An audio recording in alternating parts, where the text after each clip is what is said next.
As you're joining, please feel free to drop your name, the organization that you're calling in from, where you're located. Always excited to see who's in the room with us. So just to get us started, this webinar will be recorded and a copy of the presentation will be available on the Life Unites Us website shortly after we've concluded. All attendees will be muted, but you can use the chat to drop down any comments. We love when people are engaged with the content that we're presenting. And if you have any questions for our presenters during the course of their presentation, please feel free to use the Q&A function to drop those questions there. So the chat will be available for general commentary, but again, it will not be moderated as closely. So for any specific questions, please feel free to use the Q&A.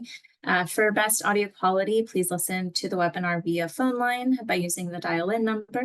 And then to switch from computer audio to phone audio, select audio settings on the lower left corner of your screen. And if you ever get disconnected, please use the same link that you used to join, and you'll be able to hop right back on. In terms of our agenda today, we covered our housekeeping, so we'll be providing a brief overview of the Life Unites Us campaign for anyone that might be new in the room. And then we'll be diving into speaker introductions, and our presenters will be presenting on their topic. And then we'll wrap up with Q&A at the very end. So just to start off with a brief campaign overview, Life Unites Us is an evidence-based behavior change public health intervention designed to reduce addiction-related stigma of SUD in the state of Pennsylvania. So we are statewide across the Commonwealth.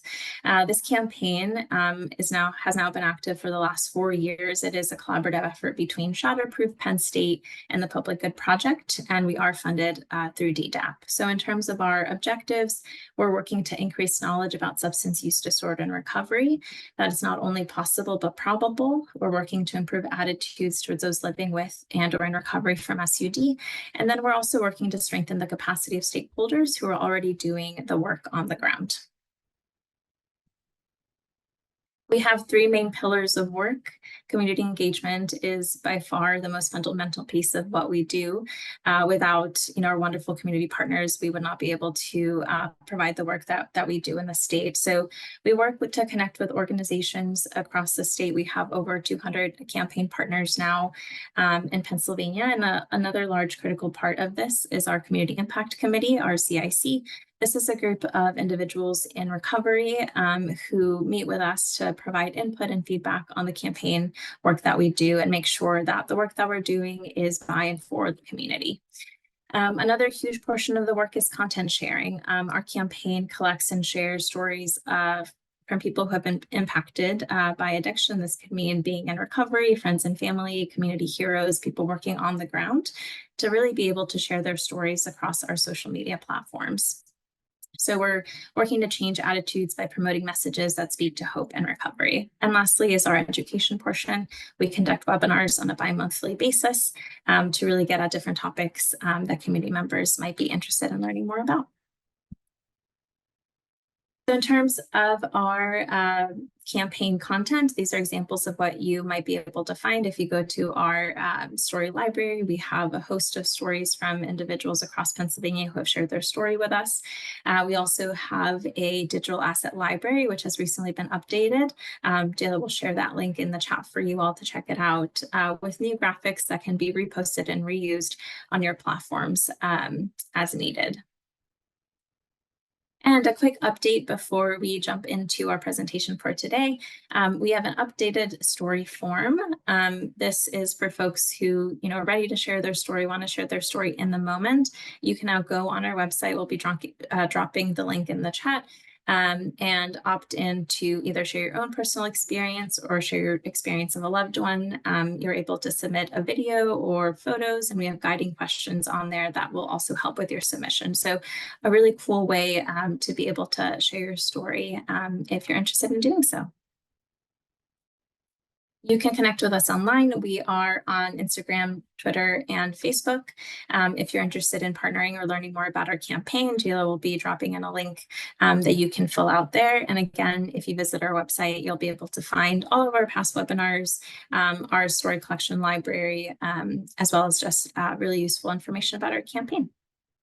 So with that, I'll go ahead and introduce our speakers and pass it over to them. So I'll start with Adam. Adam Sled is a social worker specializing in recovery and a person in recovery since 2011. Adam began his career in social services as a special education teacher, receiving his bachelor's degree in special education in 1998 and his master's degree in social work in 2018 from Westchester University of Pennsylvania, where he was a member of the Phi Alpha Honor Society and a recipient of the David Siegel Award for Excellence in Advocacy and Policy in 2018.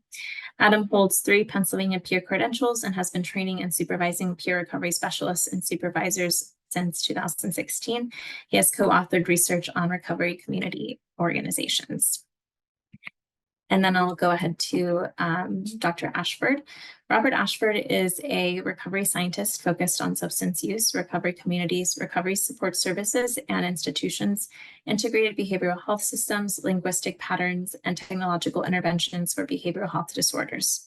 Dr. Ashford received a doctorate in health policy from the University of Sciences in Philadelphia and also holds a Bachelor of Social Work with minors in addiction studies and psychology from the University of North Texas, as well as a Master of Social Work from the University of Pennsylvania School of Social Policy and Practice. Dr. Ashford has authored over 45 peer-reviewed journal articles and book chapters related to substance use, stigma, and identity, recovery support services, and digital recovery support platforms. So with that, I'll pass it over to you all.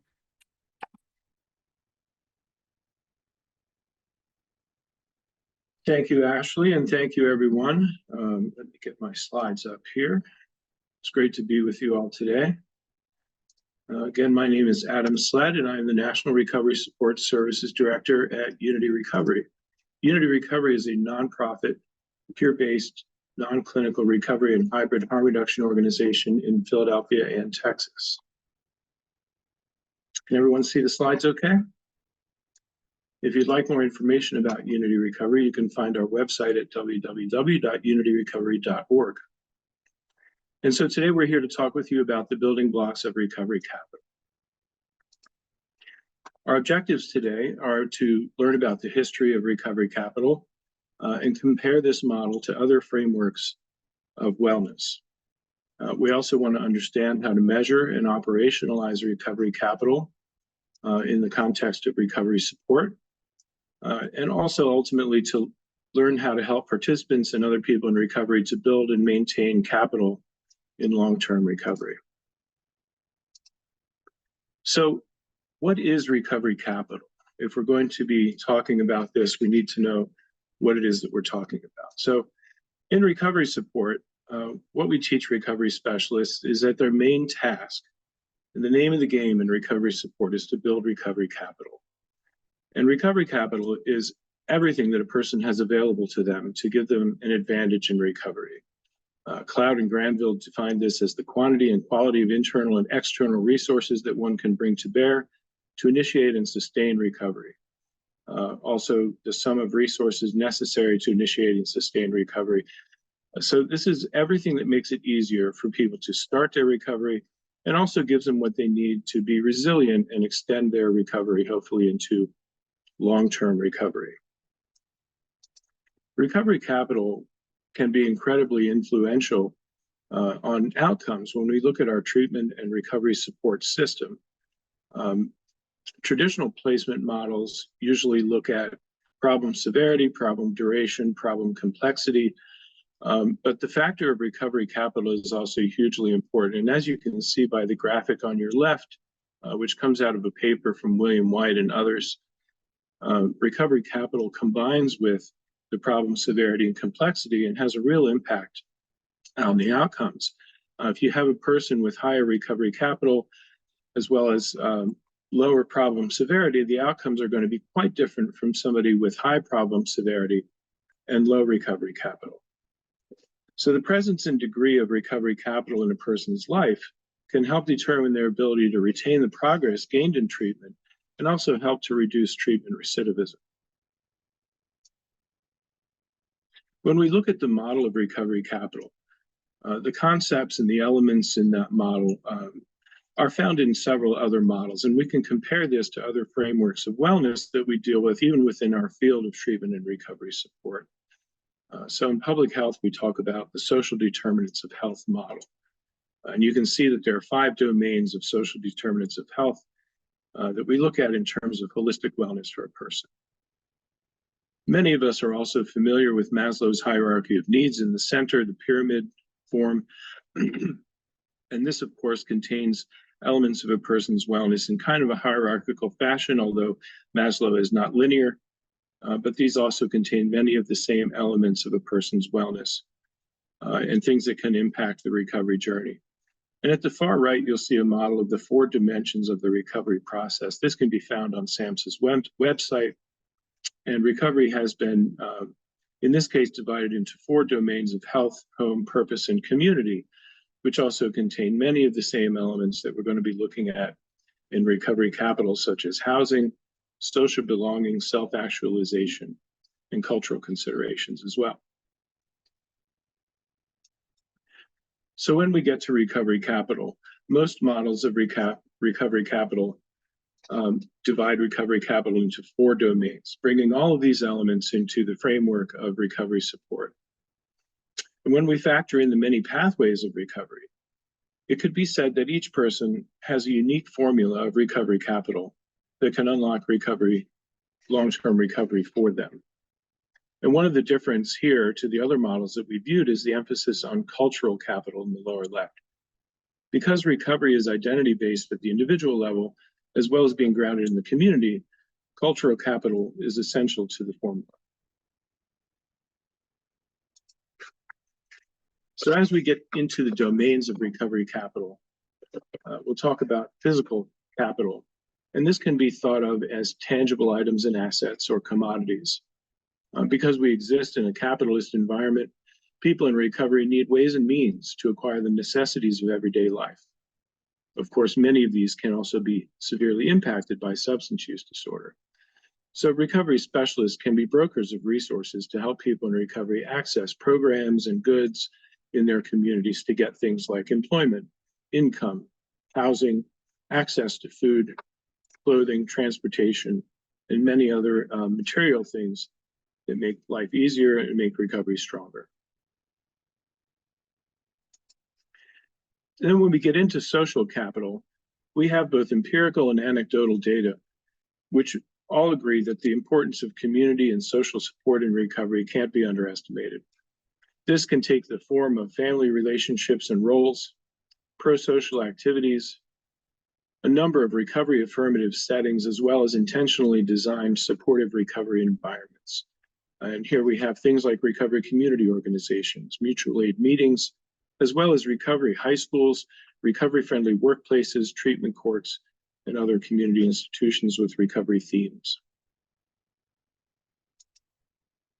And when we look at human capital, these tend to be internal resources that can be boosted very often with training and education. This also can include emotional intelligence, psychoeducation, as well as life skills, vocational skills, and intelligence and problem-solving abilities. It's important to note here that our overall approach to addiction treatment and recovery support tends to be educational in nature, and recovery is viewed by some researchers as a learning or developmental process. And with cultural capital, we have things like acceptance and belonging in the community, as well as shared contribution and ownership, recognition of values and beliefs. Cultural recovery capital is the degree to which a person feels connected with their community, their sense of purpose, their feeling of belonging, and their ability to access culturally relevant mentors and services, as well as community institutions which affirm their values and beliefs, as well as their cultural identity. Cultural capital also requires that folks are not subjected to oppressive systems when they seek recovery, and that the services we provide are representative and inclusive. So, if recovery capital is the building blocks of recovery and we want to increase it, we need a way to measure it. And just like everything else that we do in peer-based recovery support services, our ultimate goal is to empower the individual to be able to recognize, build, and measure recovery capital for themselves. And so the tool that we have to measure recovery capital is called the Brief Assessment of Recovery Capital, or the BARC-10. The original or Assessment of Recovery Capital, or the ARC, was 50 questions long and was really too cumbersome for frequent use. And recognizing that we needed a more concise instrument in order to get good data, the Assessment of Recovery Capital was distilled into 10 questions using item response theory to ensure fidelity to the original instrument. And so we now have what we call the BARC 10, which is a 10-question assessment of recovery capital. And so the BARC 10 is used in three primary ways. First, we use it to evaluate our recovery support services and their effect on recovery-related outcomes. And this is kind of a byproduct, because the primary use of the Assessment of Recovery Capital, of course, is to measure the recovery capital that an individual possesses. But as practitioners, we can also use this to gauge whether we're hitting the mark with our services or not. This can also help to inform our service delivery as we collaborate with the participant in order to recognize their recovery capital and identify ways to build on it through a goal-oriented process of recovery planning.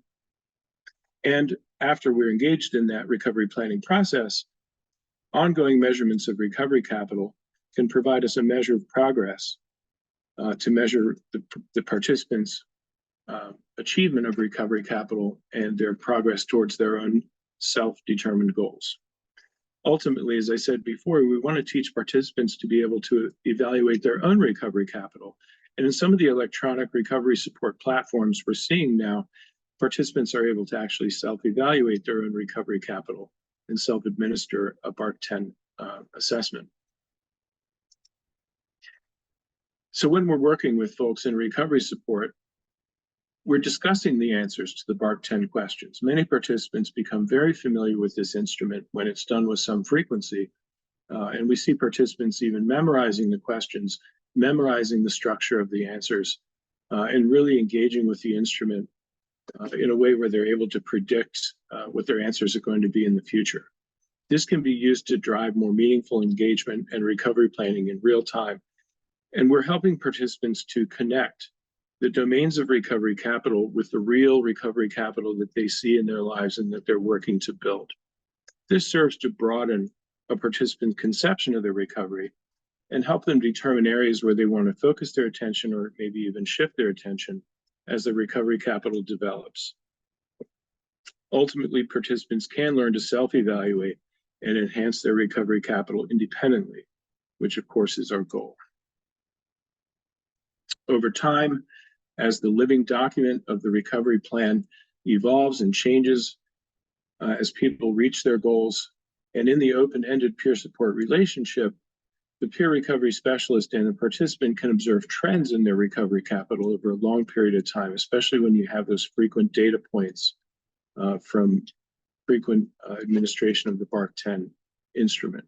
And so we can share this with participants and allow them to see how their recovery capital increases over time and the direct causation of their activities in building the recovery capital. These week-to-week and month-to-month trends in recovery capital and the answers that they provide to the assessment are sometimes more useful than a single score as a predictor of recovery success probability. In other words, we can use the trends of the way people have built recovery capital in the past to predict what might be helpful for them in the future. One example of this would be a participant whose recovery capital data shows a sustained increase or perhaps even a sustained decrease in recovery capital over, let's say, a 90-day period. So in this case, you may view this trend with the participant and discuss with them in a collaborative fashion how they may benefit from more frequent peer engagement if a decreased trend is identified, or in the event that an increased trend is identified, you can titrate peer engagement services down and help build the independence of the individual. Remember that all of our recovery support services are ideally participant directed. So this is just a helpful tool in discussion to help the participant determine the course of their own recovery support. And with that, I will turn it over to my colleague, Dr. Ashford.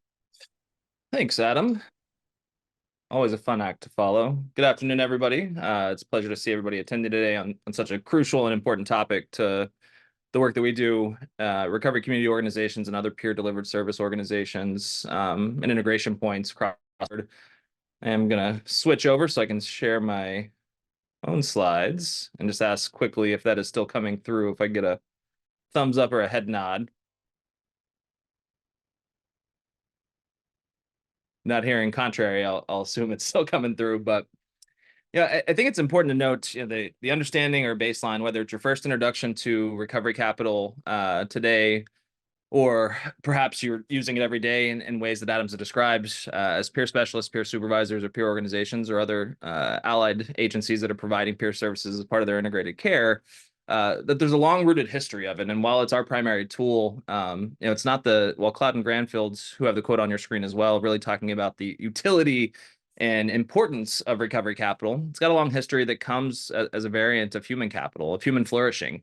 So, as we talk through more ways of which this is built and its role, it's important to note if you've been thinking maybe your organization is a hybrid RCO like ours, or you're a peer at a harm reduction org, certain service program or treatment, maybe you work with family members or others that substance use may not be a primary concern or a concern at all.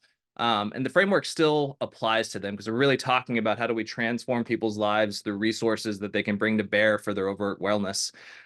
So if the recovery capital framework, based on its label, perhaps cues some type of feelings based on your role or the type of recovery pathway program, if you're in personal recovery yourself, think of it as human capital or human flourishing. We're really talking about how do people bring resources to bear to have these catalysts or these turning points of whether that's ending a chaotic substance use trajectory, to actually start a recovery process as self-defined, or just to increase their resilience and quality of life writ large, all of which are worthwhile goals as identified by individuals and can be some of them, all of them, at any point in time. There's no wrong or right way to do this. But while we call it recovery capital in our field, what we're really talking about is just helping people increase their opportunity through external and internal resources to live well. It's as simple as that. Many of you, depending on your role, are probably doing many of these things every day, because the reality is, from a peer support framework, that building recovery capital is the core of what we do every day. And Adam talked about how that may be operationalized through the BARC 10. You may use other assessments of recovery capital or something similar. But the list on your screen is realistically everything that peers and paraprofessionals, helping professionals, mutual aid supporters are doing every single day. It's often and very similar to great clinicians and medical professionals. It's also the work that they do. But more specifically, whether it's sharing hope, or one of my favorite things, which I think is the key mechanism of action within peer support, which is recovery planning, which is an actionable objective series of SMART goals that are actually helping people identify through a recovery capital framework what domains are most important to me, where can I have the most short, medium, and long-term impact, and let's work over that over the next 30 days, 60 days, 6 months, whatever, 6 years, whatever that may look like. It includes all of these other kind of core concepts. If you're a peer listening on the session, all of these are things that I would imagine you do every single day. And it also provides a framework that increasing and helping people build recovery capital through partnership, because it is of most things, we're not doing anything for people. We're helping them walk this path and identify and build their own recovery capital, not giving it to them, nor should we have the audacity to think that we could. But these are just also good human being traits to have, right? Of actually listening and talking to people, providing some pro-social or emotional support, going with them as advocates to treatment court or court appointments, to doctor's appointments, and actually modeling this behavior across all of their life domains. Because the reality is that recovery capital domains, through these actions happening day to day or week to week, is how we build that idea of building resources to live well. And there's no limit to the ways to do those things. I think important to note, though, that while all these strategies and scopes of practice, especially for peers, are things that happen, it doesn't mean they are necessary or should happen for any one person. Because as we partner to build recovery capital with someone, not for them, not all of these will be things that they want at any given time, nor will they be applicable. And if we're going to have a recovery capital framework that we want to build, we have to begin with this premise that the person is the expert in their own lives, that while we may be quantifying recovery capital through measurement or in consultation with them and helping understand it or provide them a framework to think about it in words that perhaps they didn't have before, at the end of the day, they're also in control of this. So while we may know what domains of recovery capital are likely to promote longer term success empirically, we still have to revert and always stay true to our core philosophical premise, is that the person is the expert, both in not only what their goals are and what they want to do, how they want to engage in services, but also in the ways that they want to build recovery capital. And that may dynamically change over time. One that I'll also call out here, or really two, is the last two bullets on the left and right side. And I think it's one of the best things that recovery community organizations of varied types and other community-based organizations are great at, is providing that education. Within the US and probably throughout the world, if we're being honest, for a long time, and rightly so, 12-step mutual aid groups were the kind of longest standing, most available for a variety of reasons. And it's a great pathway for those that it works for. But providing education about alternatives, about things that may not be commonly understood, known, or even aware that they exist, education is, in many things in life, and including in recovery and building recovery capital, the great equalizer. People need to know about things so that they can actually access them, because it won't matter if we can predict what is most likely to help people build recovery capital if they're not actually aware of those things that they can access. So education about recovery pathways and programs, both to and of recovery as self-defined, is critical. And I think RCOs and peers, as people with lived and living experience, are some of the best to do so without any paternalistic goals, because that has no basis within a recovery capital framework of service delivery through building it to improve outcomes. And the second is finding all of those things and activities that actually promote wellness, that promote meaningful connection, that promote a sense of self-determination and purpose, right? Purpose being perhaps one of the biggest things, at least in my personal recovery, that helped launch it into the stratosphere. But RCOs and other community orgs allow people to reintegrate back into the community, because recovery doesn't happen in isolation, nor does building recovery capital. And I think as an organizational situated, both peers and RCOs and other similar orgs, while all of these things are important, it's those two that they're well situated and perhaps best situated to actually provide in partnership to build recovery capital writ large. One thing we often don't hear talked about within a recovery capital framework, and not from, I don't think, malicious intent, but often because it's as recovery capital by Cloud and Granfield, and then talked about by Bill White and many others, was still, while it existed very much in silos, like much of our behavioral health continuum of care does, but that's starting to break down. We're starting to realize the benefits of harm reduction, both as a service, as complementary to traditional peer services, which we'll talk about in a moment at hybrid RCOs. But harm reduction as a tool to actually build or improve recovery capital makes logical sense. With harm reduction having a stated goal of certainly reducing harm, but more specifically, improving a broad array of health outcomes, increasing connection to community, peers, and largely a society and zeitgeist that has rendered people invisible and less than, increasing physical capital, especially with things like provision of wound care, in the era of xylazine, an adulterated drug supply, writ large across the Commonwealth and certainly across the country. But physical capital being one of those core domains that Adam talked about, harm reduction is directly actioning and impacting. And the reality is, regardless of the framework we use, linguistics and labels matter, and especially the language people use and self-identify with, we don't want it to be a barrier to engaging in a healing or wellness generating process. But harm reduction does build recovery capital as we understand it, this idea of human capital or social capital writ large. So even whether somebody identifies with that label or the recovery in the traditional sense, which is certainly beginning to change over the last decade and certainly needs to continue to accelerate, even when those aren't the goal as self-defined by the individual, we know that harm reduction as an intervention or set of services, community services, peer services, all have a role to play in improving this idea of helping somebody generate resources and have better conditions across these subdomains to improve, whether we call that recovery capital or something else. So the idea, as you're looking through building recovery capital, harm reduction has to be a tool in your tool belt. It can't be one or the other, and disconnecting from it means that you're missing a huge opportunity to help improve recovery capital, especially early on in someone's trajectory. Yeah, the delivering and building recovery capital has to come from somewhere, right? So whether it's in the old traditional sense, just mutual aid groups, people helping people, whether it's in your neighborhood, which is probably the longest standing evidence and model of that. But these in our communities, in our system of care, our continuum of care, we have conduits that are really well situated organizationally to focus on this idea of building recovery capital, of focusing on recovery, and not that other points of the continuum of care, like high acuity clinical treatment, medical services, all of those have a role to play, but they have a different focus. And while they want, and we would like them to have a continuous focus on recovery as an organizing paradigm or human wellness, community and other organizational models do serve as a better conduit in our experience. And these primarily exist, there's lots of CBOs, lots of social service agencies, but we think the two best positioned to impact recovery capital using recovery capital frameworks and organizing paradigms are traditional RCOs, or recovery community organizations. We have on the substance use side about 14 in Pennsylvania, and well over probably 50 on the mental health side. But it's these traditional community-based organizations that focus on building community and offering peer-delivered services, largely with a focus on substance use or mental health. However, while that is the model, from the early 2000s and on, over the last 5 or 6 years, we've had the creation and growth of what we consider hybrid RCOs, which do borrow from both of these sides of the field of traditional harm reduction community orgs, that syringe service programs, overdose prevention sites, those largely staffed by people who use drugs as peers, offering a harm reduction set of services, and then traditional RCOs, which we just talked about. But the merging of those two things, which made natural sense for some of us, culminated in the creation of a hybrid RCO that's offering these traditional peer services plus peer-delivered harm reduction support, leveraging what we just talked about, that we have all of these scopes of practice of peers to build recovery capital. We also know and can theorize that harm reduction as a set of services, not just a philosophy, can also build recovery capital based on those parameters.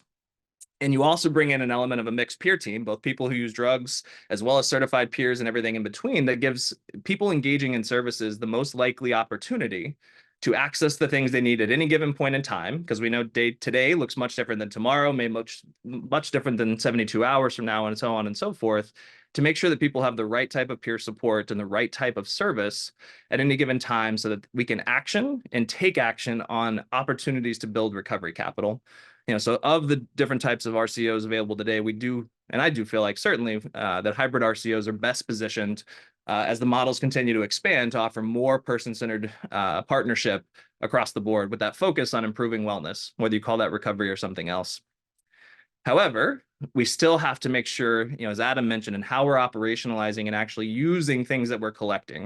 I'm a huge believer that if we collect data, we damn well better do something with it. Otherwise, it's unethical. Collecting data for the sake of collecting data, even if that data is just because your funder's requiring it, if we're not tying it back to how are we delivering services, how are we giving the right services to the right people when they request it at the right time, and is it working, we have to answer those questions for ourselves.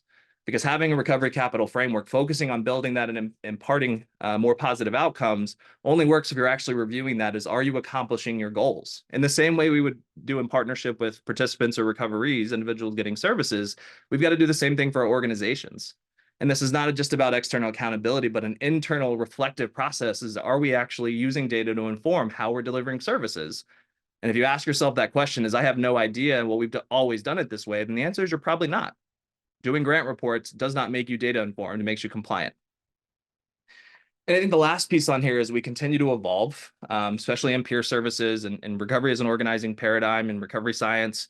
We have to continue to innovate. Meeting people where they're at means in all sorts of ways, not just philosophically, not geographically, but also in the ways they're most likely to engage in services across their lifespan. So while we've done a really good job of building out in-person services and community-based services, if COVID and the ongoing pandemic has taught us anything, that we have to innovate in other spaces, especially for younger milieus and those that have different abilities, physical and otherwise. And that includes delivering these services in digital and virtual spaces. When we started giving this talk, and we talked about it a lot, especially since 2020, we didn't really know of, what could we say about the outcomes, the solutioning of building recovery capital in these different spaces, both digital and virtually. But as of last week, a new paper came out that actually has started to show that how people engage are likely to produce similar outcomes, whether that's in person, digital like we're engaging now, or in virtual reality. And I think it's preliminary evidence that suggests that innovation that was really spurred on by the COVID-19 pandemic, we can impact and improve recovery capital. Yes, we can deliver services in the same way, and people are likely to experience similar outcomes that are positive. And the moral of the story is that no matter what we do, just like with everything else, we meet people where they're at. They want in-person services, let's make that happen. They want digital, let's make that happen. And if they want virtual, let's make that happen as well. And that's our opportunity to make sure that we're providing the best framework to actually build and use recovery capital across people's experiences and contexts. I want to switch gears slightly, and as we talk about recovery capital, it's usually kind of contextualized in this context of the individual, whether they're working with a peer, whether we're just reflecting on themselves and their intrinsic and extrinsic kind of baseline resources, as Adam talked about recovery capital. But the places in which people live, work, and play, where they exist, we have to think of recovery capital in that same context. And over the last several years, we've been thinking at, and you've probably heard the term, right, of whether it's recovery-ready communities, recovery-ready ecosystems, which is the term that we use, recovery-friendly workplaces. All of these things really had to do with what is external as an entity, a place, an organization, a concept, an activity, and are those things actually reinforcing and contributing to the likelihood of sustained wellness, operationalized and defined as recovery in this context. And the idea is really, it should make a lot of sense to us, right? It's not just about changing people, places, and things and removing them from our lives. What if we actually transform the things that are in our lives, because not everybody has the resources to pick it up and move 1,500 miles away, nor should they, right? Our communities, our ecosystems that we live in, that we're contextualized in, should be molded to make sure that everybody has an equitable chance of success, an equitable chance to thrive, an equitable chance to recover. And this idea, this model of recovery-ready ecosystems, you know, and looking at community recovery capital does suggest that communities can enhance themselves, and that enhancement can be to increase that chance of wellness as the most likely outcome, should it take the efforts to do so. And I love figures, but you know, if you're familiar with socio-ecological systems theory, Brofenbrenner's work usually gets applied to different settings. But if we can apply it to community recovery capital and recovery capital frameworks as well, taking it up a level from the individual personification of that, while still including them. So we'll start at the right and go left and just look through this. And each of these circles, these ovals, is probably more accurate, as my 5-year-old would tell me as she's learning shapes. But everything is an ecosystem, which is just broadly defined as where we oscillate throughout our lives, right? Whether we live in Philadelphia or you live in Erie, Harrisburg, Pittsburgh, Wilkes-Barre, wherever you may be at, you are impacted and exist within all of these contexts. They're interwoven. You can't divorce yourself from any of them, no matter how hard we try, right? So while we are always stuck, for better or worse, with our individuals, self, and the interpersonal, the relationships that we have, whether that's family of choice or family of origin, but it includes things like self-efficacy and self-esteem, right? Those feelings internalized, that broader sense of purpose and belonging, the willingness to engage with ourselves and our immediate close circles, and as well as identity reformation, all things which are hallmarks of the recovery process or wellness process. But, and while recovery capital doesn't just exist there, if we bring it up, we exist within communities, right? The things around our communities impact our ability to find resources, access them, and benefit from them. And largely that includes all of these recovery support services across the spectrum that many of us are familiar with, whether those are recovery housing, recovery supportive education environments like collegiate recovery programs, recovery high schools that Adam mentioned, recovery-friendly workplaces, and if not certified or designated as an RFW, at least employers that understand substance use, mental health, and wellness and recovery. Certainly peer services and RCOs is perhaps the best conduits. And then also, because of the intermixed and overlapping element itself, is reentry support services. You know, substance use, mental health, and things often don't exist in isolation because of the war on drugs, which is really war on people. So reentry support services is certainly a critical part of this, of the systems and the entities around us that we're surrounded by in a perfect world at the community level. All of those things, though, are not just the only things people need, and we have systems around us that are institutions, legacy and otherwise, that broadly orientate how community services impact and engage with individuals and interpersonal communities as well. And those things include, like many of you, whether it's funders, the medical treatment services, public housing options like permanent supportive housing that may or may not be recovery informed, certainly ROSCs, or recovery-oriented systems of care, and other social services that people access that have the ability to impact somebody's trajectory of wellness. And while we may not be able to interject or create those things at will, it's much easier to create community level interventions and change, or individual and community like interpersonal families and loved ones or community member change. Institutions are harder, but we can impact them and make them more recovery informed, which we largely do through things like advocacy. And that's also the same on the policy level. The last ecosystem that broadly impacts all of us in different ways, and in this case of recovery, the things that happen at local, state, and federal policy and legislative appropriations, whether those are the substance use block grant, the more appalling legislation that's coming around death by fentanyl. All of these things impact people's trajectories at all sorts of context, which we certainly can impact with policy. And the last of this in the policy level, which may have an outsized impact because of our mixed payer healthcare system, as well as just the scarce resources that are available for community-based organizations and other recovery support services, are the local, state, and federal funding opportunities. For the last couple of years, the Recovery Support Set Aside has been a big advocacy and lobbying agenda because we know that it takes money to accomplish all of these things. So it is within each of these ecosystems, both of the individual, community, institution, and policy, that we have to think about what does community recovery capital mean? And more simply stated is what environment in all the different contexts which an individual may exist, what are we doing to put our best foot forward to help them build, sustain, and thrive in their lives via recovery capital or whichever label you may use. More practically, if we think of recovery ready communities, we'll take, geographic communities are the easiest, but if we think of, generally people will only want to access things that are within driving distance or public transportation distance. So let's call that 15 miles, but what things can actually be brought to bear that are impacted by local and state and impact the individual in recovery as we follow these arrows, but it's the stuff in the middle that most people access. And if we talk about resources, if we talk about recovery ready communities, these things need to exist. And that is varied across Pennsylvania, much less the United States writ large and all the other states. We think of Philadelphia compared to Erie, or the middle of the state, like somewhere around Harrisburg compared to Allegheny County. There is differences and disparity within the types of organizations that we believe make recovery ready communities that serve as both entry points, as catalysts, and support services as people are engaging in this process. If you're familiar with the Ross framework of the recovery system of care, this is largely built on that idea of how these things are interconnected. However, just being interconnected and working together for no wrong door approaches or coordinated care is great, but if these things don't exist, how can they coordinate writ large?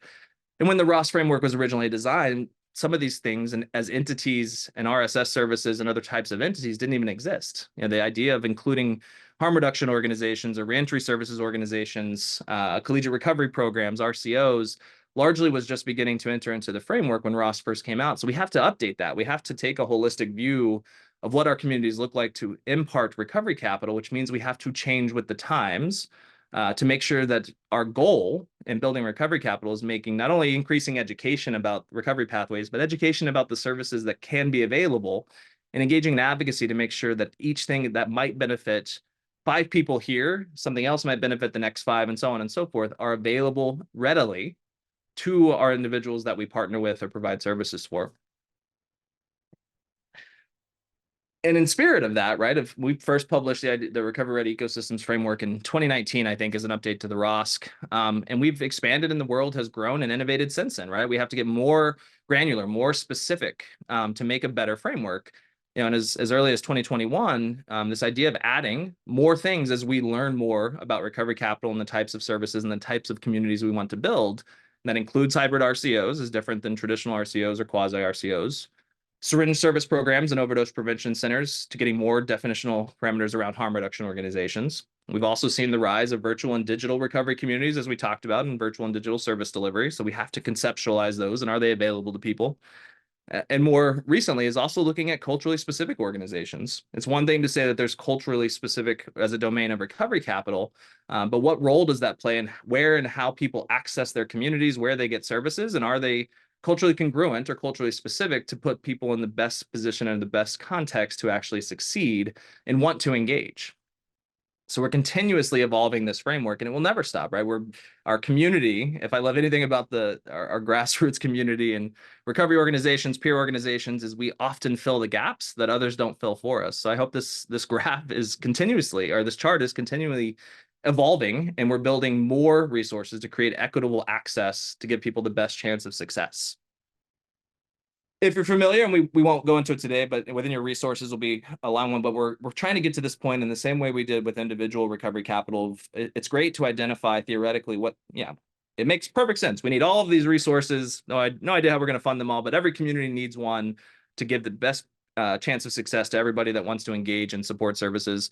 But if we're going to help policymakers and funders in the same way we measure individual recovery capital, we also have to measure community recovery capital. If you're thinking about recovery capital and also a peer organization, maybe thinking, well, we really want to start to evaluate how the type of positive impact we're having on the community. We need measurement to do that. So the first kind of framework of measuring community recovery capital, Eastern Tennessee State University has a great tool out that uses our framework of this and actually applying it across the US. If I can find it before we're done today, I'll put it in the chat.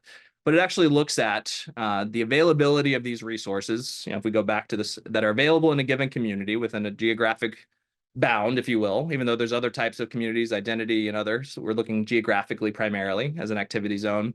If these things exist, and how many of them, especially based on population, because 1 million people need a lot more things than just 50,000 people.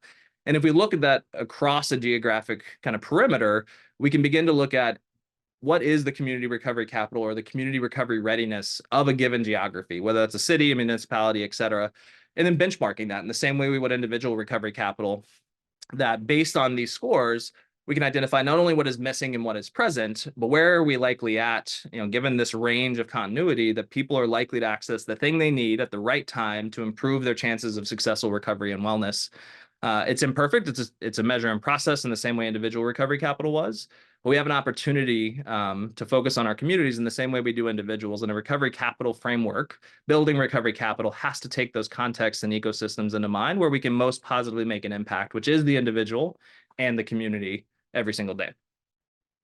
Hugely important, perhaps more so now than ever before, with opioid settlement dollars, so that they go to the right places, which in often case they may not be. As we wrap up, I want to acknowledge, right, it's an incomplete framework. Recovery capital is a great tool, however you operationalize it, however you measure it. Again, we use the BARC 10 because it's at Unity, because it's easy to do, it's short, and people shouldn't be impacted and fatigued by having to answer questions. However, it is incomplete. Even the framework itself may be incomplete. Dr. Corey Vilsant at Recovery Research Institute at Harvard, it talks about this quite a bit. But while there is external resources, we also can't ignore the impact of externalities on recovery capital. Things that are structural and systemic, things like racism and other forms of xenophobia, may and likely do impact the baseline ability of systems to actually promote larger recovery capital, which is not to put that race as a social construct is the fault of the individual. It's the fault of systems, but we have to evaluate what that role means. If somebody that's existing within a broken system, we can't just look at recovery capital in isolation and say, well, we got to figure out how to do it. We have to figure out how to impact across the spectrum, across these systems, so that the context can match the work that we're trying to do. And similarly, you're probably aware of this depending on the work that you do, but the recovery capital as a tool and all of its varied assessment forms has really been validated in people that look a lot like me, right? Like middle-aged white men are really where the validation samples exist. So we don't really know, is it a useful tool, depending on how it's operationalized, in non-abstinent seeking populations or participants, recoveries, as well as other individual groups, be those different gender identities, different sexual orientations, minority groups. We don't know, as it hasn't continued to be evaluated. So while it should and could be used in the interim there, it means it's incomplete. We don't know what we don't know, and research and recovery science needs to catch up with what we're finding in practice as more and more people get recovery support services under the auspices of increasing recovery capital to impact their lives and their recovery-related outcomes. And finally, we also have these other populations which bear specific mention, which is family members and loved ones. While they deserve and should have access, and in Pennsylvania through CFRS services certainly are getting them more and more, peer services and recovery support services, that is, there's not yet a specific instrument for looking at family recovery capital. And while there's some groups, including sponsors of this organization that are funded by the NIDA recovery research networks, looking at this and certainly providing more robust family member and loved ones recovery support services, we have to begin to ask these questions of, we can't use the same tool for every person, even if we're using the same framework and construct of human capital or recovery capital, but how would we best operationalize it? How do we make it actionable for both family peer support workers, as well as family members and loved ones themselves, based on their goals and their likelihood of what thriving and recovery means for them? And today, we don't have a tool in the same way that we do the BARC 10 that is widely adopted and used across the field. Of course, wonderful citations, which you'll get in the slides if you want to read a little bit more about some of this work that we referenced today. I have not been monitoring the chat, but I will end there, hopefully on time, Ashley, and want to say thank you again to Life Unites Us and DDAP, as well as the rest of the sponsors for this campaign, and allowing Adam and I to come talk about one of our favorite topics that organizes our own lives, which is recovery capital. Thank you both so much, Robert and Adam. Such an amazing presentation. I encourage folks to drop questions in the chat. I have a few right now that we can dive into as a group to get our discussion started. you right off the bat, something that, stuck out to me specifically is you talked about how technology can be used to leverage recovery capital when there, is a lack of in-person support available, and that it might even have the same level of efficacy. So I'd love to just dive into that a little bit more and get your perspective on maybe some of the platforms that you've seen. Specifically, you mentioned virtual, reality, which is just, exciting and novel. Yeah, so my dissertation was on digital recovery support services. I love it. As both a millennial, I think that's still a thing. As somebody that grew up with technology and has largely used it throughout my life, and it played an important role in accessing things in rural Texas, where my recovery started, where there was nothing around. We had to build it, right? At that point, it was limited, 12, 13 years ago of getting on, a video call similar to this. But what we have found over the last decade is most people, prior to the pandemic, it was about 11%. We believe it's about 60% now, have accessed some form of service, be that mutual aid, be that one-on-one peer services, whether it be a pro-social activity. A webinar like this could arguably be called one, but people are able to, from the comfort of their own home, on their schedule, without perhaps the same focus on environmental barriers like childcare, employment schedules, et cetera, or transportation blockers, to engage in a range of recovery support services in ways they never could before, often at much lower cost, if not free. And one of the benefits of it, and we saw this in COVID, and we see preliminary data in addition to the paper that was published last week of similar efficacy, right, is that the people tend to self-select where they want to engage, whether that's in person, digital, which is, again, a 2D screen on your laptop, tablet, phone, whatever hardware you may have, or virtual, which is actual virtual reality, is probably the one that the least amount of people here or any have actually engaged with, but people self-select into what makes sense for them. So the idea is not that we need to replace in vivo or in-person services with X, Y, or Z, digital or virtual or something else. It's that we need to create systems that uplift all of those things, because people need to have equitable access to choose where they want to engage. And the nice thing is the services are largely similar, right? They don't change. How we engage one-on-one in a recovery planning session, peer and recovery, happens the same way on video, happens the same way in virtual reality as it does in person. So we're not talking about creating large-scale systems and operational changes. We're talking about engaging through delivery channels to reach more people, meet them where they're at in a cost-effective manner. For us at Unity, it has continued past the pandemic, but almost 70% of our services now, of the 25,000 people we serve with recovery support, happen digitally or virtually. We built what is called the Recoveryverse in 2020 and 2021, which is a virtual reality build. It mirrors RCOs, training centers, and people can put on their headsets or log in from their computer and engage in virtual reality with their peer. Right. And one of the best stories, and I'll end with this because I think our success stories matter, right? Our stories matter, just like Life Unites Us knows around anti-stigma campaigns, is that the amount of people, especially during the pandemic, and it still happens today, that get on, that come to our digital recovery meetings or come to the Recoveryverse that say, I'm bedridden, right? My physical ability is different than most people. I haven't been able to ever access these resources. And for the first time, I consider myself in recovery because I'm able to access things from my headset in my bed or on my laptop in my house because I, for a variety of reasons, can't leave. So people starting and initiating the recovery process, it was one thing to theorize people could sustain recovery and build recovery capital once they initiated in person and it just kind of transfers over here.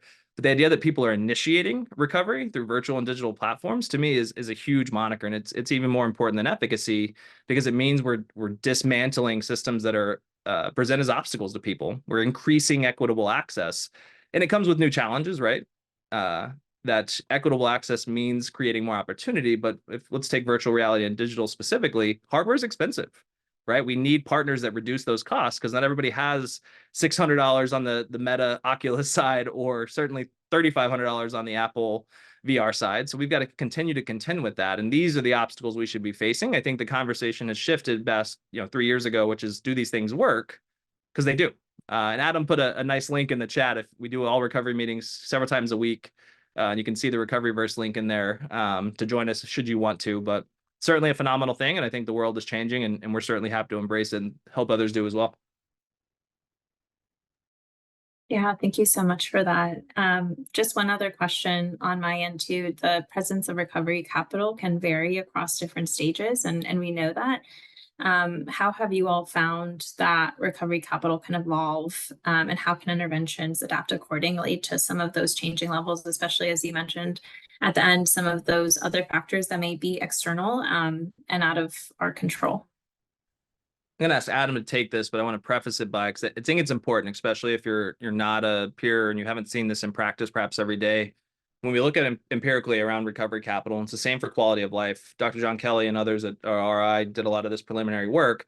But we actually see degradations or reductions in these things really up to the first year, right? So somebody comes in, they have, generally plateaued recovery capital quality of life. And we might expect, well, if these things are working, then we expect that to start going up right away. And the reality is people need to stabilize. They're coming off of varied situations, varied traumas, varied context. And we actually see reductions in that before it starts to stabilize and then start to increase past where it came in at, but certainly higher where we might like to link it. But that could take up to a year. And I think it's one of the reasons as you look at data-informed service delivery and evaluating your organizations, don't let your funders tell you, well, we expect to see impact in 90 days.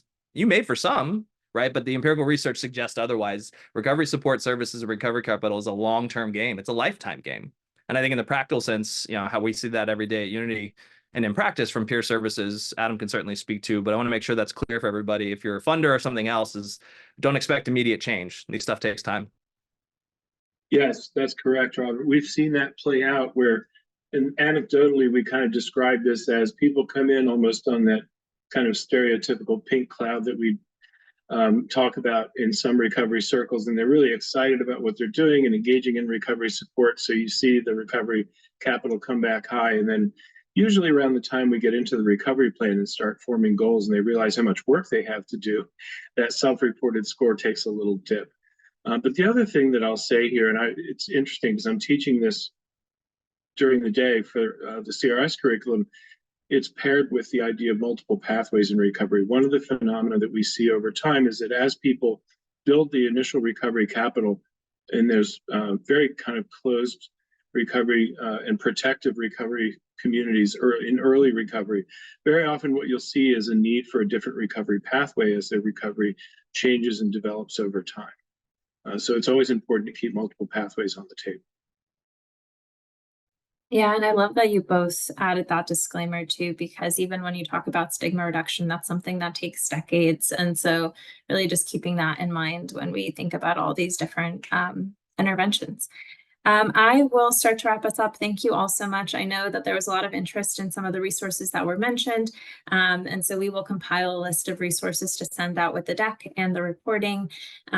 Robert and Adam, please feel free to plug any socials that you want to at this time. We'll also be sending those out. But again, huge thank you from Life United States to Unity Recovery for being able to host this webinar with us today. And Jayla also dropped in a survey link. So we love to hear from you all, love to get feedback on what you heard today. So if you would please fill out the link, it's very useful for us to just, gather some feedback. So with that, thank you everyone, and I hope you all enjoy the rest of your day.